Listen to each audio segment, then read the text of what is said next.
स्वागत है दोस्तों आपके अपने YouTube channel the smart study corner में।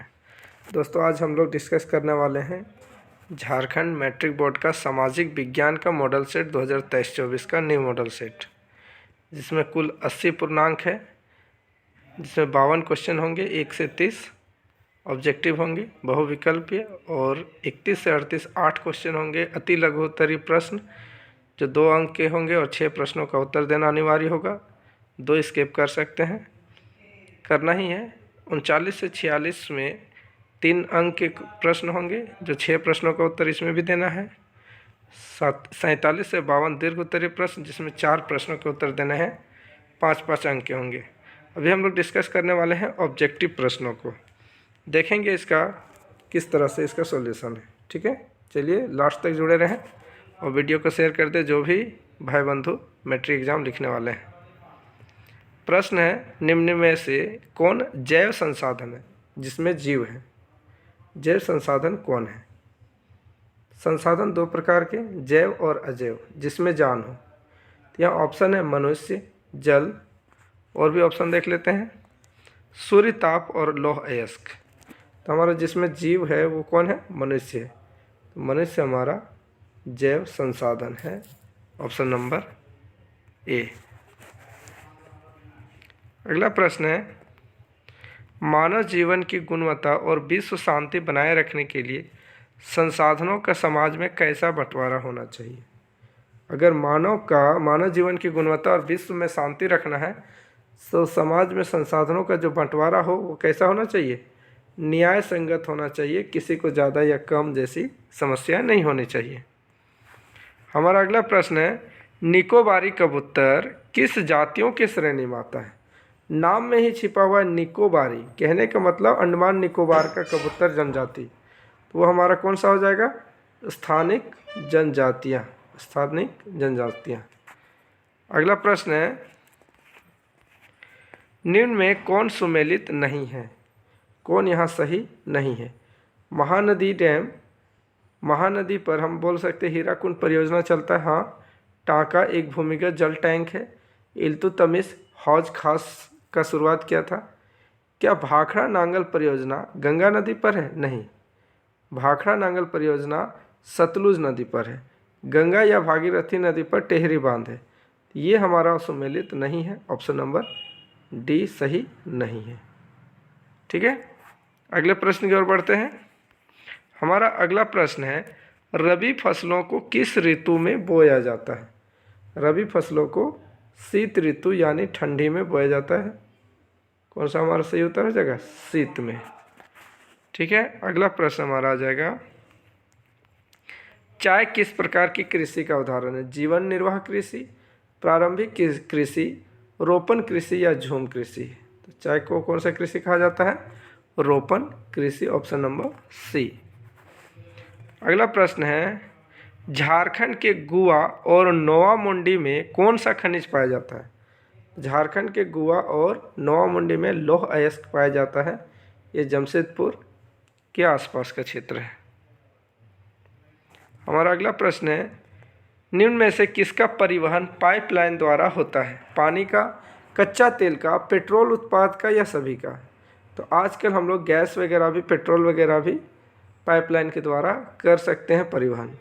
हमारा सही उत्तर हो जाएगा उपरोक्त सभी, पानी को भी, कच्चा तेल को भी, पेट्रोल को भी, सभी में। अगला प्रश्न है, हमारे देश की 22 प्रमुख भाषाओं को संविधान के किस अनुसूची में रखा गया है? 8वीं, 9वीं, 7वीं या 6ठी? तो हम जानते हैं ये हमारा कौन सा अनुसूची में है? अनुसूची में 8वीं अनुसूची में रखा गया है। अगला प्रश्न है, स्थानीय शासन व्यवस्था में कितने पद महिलाओं के लिए आरक्षित हैं? 1/3, 1/4, 2/3 या 3/4? स्थानीय शासन व्यवस्था में महिलाओं के लिए कितना पद आरक्षित रखा गया है? ये हमारा रखा गया 1/3। क्या हो जाएगा? Option number A, 1/3। अगला प्रश्न है, अमेरिका में नागरिक अधिकार आंदोलन कब शुरू हुआ था? कब हुआ था अमेरिका में नागरिक आंदोलन, अधिकार आंदोलन? ये हमारा हुआ था 1954 से 1968 ईस्वी के बीच। Option number 20 correct answer. अगला प्रश्न है, भारत के राज्यों की विधानसभाओं में महिलाओं का प्रतिनिधित्व कितना फीसदी है? 5%, 4%, 14% या 5% से भी कम। तो ये हमारा महिलाओं को विधानसभाओं में जो आरक्षित का प्रतिनिधित्व का है वो 5% से भी कम है अभी। अगला प्रश्न है, कौन से देश में द्विदलीय व्यवस्था है? भारत, अमेरिका, फ्रांस या जर्मनी? तो ये हमारा अमेरिका में द्विदलीय व्यवस्था है, ऑप्शन नंबर बी। नेपाल में राजतंत्र को किस वर्ष समाप्त किया गया? नेपाल में पहले राजतंत्र, राजाओं का शासन चलता था बहुत दिनों तक। अब वहाँ भी लोकतांत्रिक सिस्टम चालू कर दिया गया है। कब से? 2008 ईस्वी से। हाल ही में नेपाल में राजतंत्र को समाप्त कर लोकतंत्र स्थापित किया गया 2008 ईस्वी में। प्रश्न है 15, कह रहा है कि बोलिविया में पानी के निजीकरण के खिलाफ आंदोलन की अगुवाई किस संगठन ने किया था? बोलिविया में पानी के निजीकरण के खिलाफ, पानी को निजीकरण में शामिल किया गया था, प्राइवेट वाला कंपनियों को दिया गया था, तो इसके खिलाफ आंदोलन हुए थे बोलिविया में। उस आंदोलन का संगठन का जो नाम था वो क्या था? फेडेकोर। हमारा ऑप्शन नंबर ए।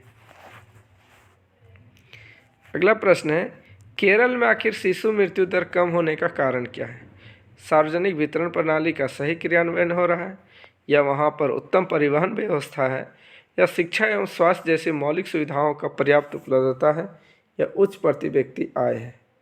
तो केरल में शिशु मृत्यु दर अगर कम हो रहा है तो वहाँ पढ़े लिखे लोगों और वहाँ का स्वास्थ्य व्यवस्था, ऑप्शन नंबर सी सही होगा। क्वेश्चन 17 में है, निम्न में से किसे संगठित क्षेत्र में नियोजित कहा जा सकता है? यानी कि कौन हमारा एक साथ मिलकर काम करने वाला क्षेत्र है? कृषि मजदूर, बहुराष्ट्रीय कंपनी का स्थायी कर्मचारी, लघु उद्योग के श्रमिक या कबाड़ी वाला? ये सभी परमानेंट नहीं है, लेकिन बहुराष्ट्र कंपनी का स्थायी कर्मचारी हो तो वो संगठित क्षेत्र में काम कर रहा है, मिलकर काम कर रहा है, तो ये option number B is correct. और अगला प्रश्न है 18, रोजगार के अधिक अवसर उत्पन्न करने के लिए कौन से उपाय किए जा सकते हैं? सिंचाई की सुविधा में अगर हम वृद्धि कर दें तो क्या वहाँ रोजगार उत्पन्न हो सकता है? अगर सिंचाई की सुविधा है तो मशीनरी चीज़ें बढ़ेंगी, मशीनरी चीज़ों में भी रोजगार बढ़ेगा। कंपनियों में, विद्यालय में, अस्पताल की स्थापना में भी लोग काम करेंगे तो रोजगार बढ़ेगा। खाद्य प्रसंस्करण इकाई में भी रोजगार बढ़ेगा। तो ये हमारा क्या हो जाएगा? तीनों, ऑप्शन नंबर डी 1, 2, 3। प्रश्न 19 कह रहा है कि कौन से एजेंसी भारत सरकार की ओर से करेंसी नोट जारी करता है? कौन करता है? Bharatiya reserve bank. ये हमारे नोट में भी लिखा रहता है Bharatiya reserve bank, option number B. अगला प्रश्न है, राम और श्याम दो छोटे किसान हैं जिन्होंने अलग अलग स्रोतों से 20,000 रुपये कर्ज लिया है। राम ने 1.5% 1.5% ब्याज प्रति माह की दर से एक व्यापारी से कर्ज लिया है, जबकि श्याम ने यही कर्ज बैंक से प्रति वर्ष 8% ब्याज पर लिया है। कौन सा आधार यहाँ पर सत्य है? राम ने सही किया है क्योंकि उसे किसी प्रकार की कागजी कार्रवाई नहीं करनी पड़ी, या श्याम की हालत ज़्यादा खराब है क्योंकि उसे ज़्यादा ब्याज देना पड़ रहा है, या राम की हालत ज़्यादा खराब है क्योंकि वो ज़्यादा ब्याज दे रहा है? श्याम बेहतर है क्योंकि उसे ज़्यादा ब्याज मिल रहा है। तो मिल तो नहीं रहा है, दोनों ब्याज दे रहे हैं, एक व्यापारी को दे रहा है और एक दे रहा है बैंक को। राम दे रहा है व्यापारी को, वो भी प्रति माह ब्याज दर 1.5%, जबकि श्याम बैंक को दे रहा है 8%, वो भी प्रति वर्ष, साल में ये 8% दे रहा है। यहाँ पर राम का ब्याज ज़्यादा हो जा रहा है, यानी राम की हालत यहाँ ज़्यादा खराब है क्योंकि वो ज़्यादा ब्याज दे रहा है। अगला प्रश्न है, भारत सरकार ने सूचना का अधिकार यानी आरटीआई नामक कानून कब लागू किया? अक्टूबर 2005, अगस्त 2006, जनवरी 2005 या नवंबर 2007 में? तो ये आरटीआई कानून अक्टूबर 2005 ईस्वी में लागू किया गया, ऑप्शन नंबर ए। प्रश्न है, सरकार द्वारा अवरोधों तथा प्रतिबंधों को हटाने की प्रक्रिया क्या कहलाती है? वैश्वीकरण, निजीकरण, उदारीकरण या राष्ट्रवाद? इसे हम कहते हैं उदारीकरण, option number C is correct. Ernest Renan किस देश के दार्शनिक थे? जर्मनी, फ्रांसीसी, अमेरिकी या भारतीय? अर्नस्ट रेनर फ्रांसीसी दार्शनिक थे, ऑप्शन नंबर बी। अगला प्रश्न है, फ्रांसीसी की क्रांति कब शुरू हुई थी? जुलाई 1789 ईस्वी में, ऑप्शन नंबर ए हो जाएगा। अगला प्रश्न है, यंग इटली भूमिगत संगठन के संस्थापक कौन थे? हिटलर, नेपोलियन, ज्यूसेपी मैत्सनी या कार्ल मार्क्स? यंग इटली के भूमिगत संगठन के संस्थापक थी ज्यूसेपी मैत्सनी, हमारा ऑप्शन नंबर सी। अगला प्रश्न है, महात्मा गांधी दक्षिण अफ्रीका से भारत कब लौटे थे? ये लौटे थे जनवरी 1915 ईस्वी में, जनवरी 1915 ईस्वी में। पूना पैक्ट डॉक्टर भीमराव अंबेडकर एवं किसके मध्य हुआ था? तो पूना एक्ट जो है, पूना पैक्ट जो समझौता हुआ था वो डॉक्टर भीमराव अंबेडकर और गांधी जी के बीच हुआ था, महात्मा गांधी के बीच, ऑप्शन नंबर डी। 28 नंबर प्रश्न कह रहा है कि 1890 के दशक में रिंडरपेस्ट नामक जंतु पर बीमारी आया था, किस देश पर बहुत तेजी से फैला था? अमेरिका, अफ्रीका, ब्रिटेन फैल या जापान? ये बीमारी फैला था अफ्रीका में, जंतु वाली बीमारी थी, ये फैला था अफ्रीका में। अगला प्रश्न है, कौन सा देश मित्र राष्ट्र के पाले में था? मित्र राष्ट्र की बात करें तो जर्मनी, इटली और रूस को माना जाता है, जर्मनी, इटली और रूस को। तो यहाँ हमारा अगर हम बात करें मित्र राष्ट्र के पाले में था, ये तीनों के पाले में कौन था? ब्रिटेन, तीनों के पाले में ब्रिटेन था, option number C, option number C. Spinning jenny machine किसके द्वारा बनाई गई थी? न्यूटन, कैपलर, जेम्स हारग्रीव्स या राफेल? तो ये बनाया गया था स्पिनिंग जेनी मशीन, जिसमें से कपड़े की बुआई की जाती है, कताई की जाती है। तो जेम्स हारग्रीव्स जेनी नाम था उस वैज्ञानिक का नाम जिन्होंने स्पिनिंग जेनी मशीन का आविष्कार किया था, ऑप्शन नंबर सी। ये 30 ऑब्जेक्टिव प्रश्न थे जो 4 ऑप्शन दिए रहेंगे। अति लघु उत्तरीय प्रश्न लघु उत्तरीय प्रश्न है। उदारवाद का क्या अर्थ है? गिरमिटिया मजदूर कौन थे? बहुउद्देशीय नदी परियोजनाओं से होने वाली 2 हानियाँ लिखना है। खनिज क्या है? सांप्रदायिकता क्या है? नारीवादी आंदोलन से आप क्या समझते हैं? साक्षरता दर को परिभाषित करें। विश्व व्यापार संगठन के किन्हीं 2 कार्यों को लिखें। लघु उत्तरीय प्रश्न में जालियांवाला बाग हत्याकांड पर संक्षिप्त नोट लिखना है। ब्रेटन वुड्स समझौते का क्या अर्थ है? भारत में लौह अयस्क के किन्हीं 3 वितरण क्षेत्र का नाम लिखना है। कृषि आधारित उद्योग और खनिज आधारित उद्योग में क्या अंतर है? उदाहरण सहित उत्तर लिखना है। लोकतांत्रिक व्यवस्था की किन्हीं 2 चुनौतियों की चर्चा करना है। बहुदलीय व्यवस्था पर संक्षेप में लिखना है। ऋण की किन्हीं 3 शर्तों का उल्लेख करें। उपभोक्ता संरक्षण परिषद उपभोक्ताओं की किस प्रकार मदद करता है? किन्हीं 3 तरीकों का उल्लेख करें। अगला है, मुद्रण संस्कृति ने भारत में राष्ट्रवाद के विकास में क्या मदद की? ये मुद्रण संस्कृति किस प्रकार भारत में राष्ट्रवाद का मदद किया है?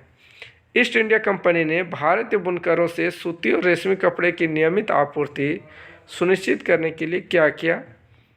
राजनीतिक दलों के सुधार के उपायों की चर्चा करें या सत्ता की साझेदारी के विभिन्न रूपों का वर्णन करें। सार्वजनिक क्षेत्र किस राज्य के आर्थिक विकास में कैसे योगदान देते हैं? या ऋण के औपचारिक एवं अनौपचारिक स्रोतों के अंतर को स्पष्ट करें। भारत में पाई जाने वाली मृदा का वर्गीकरण करें और उनका वर्णन करें। मानचित्र में जो भी प्रदर्शित बिंदु है उनका उचित नाम लिखना है। लोहा इस्पात उद्योग जमशेदपुर, लौह अयस्क खदान बैलाडीला, भाखड़ा नांगल बांध, सूती वस्त्र उद्योग सूरत, बंदरगाह विशाखापत्तनम। यहाँ पर सभी बिंदु दिए गए हैं 1, 2, 3, 4। ये 2 में दिख रहा है जमशेदपुर, ठीक है। इस जगह पर दिखाना है, 5 में दिख रहा है सूरत। इन जगहों को रखना है। 4 में विशाखापत्तनम, ठीक है। इस जगह पर हम लोग को पॉइंटिंग करना है। ये हमारे प्रश्न दिए गए हैं। इतने 52 प्रश्न होंगे, इसमें से वैकल्पिक प्रश्न 30 होंगे और इन प्रश्नों को देखना है। वीडियो को लाइक करें, सब्सक्राइब करें और ज़्यादा से ज़्यादा शेयर करें। धन्यवाद।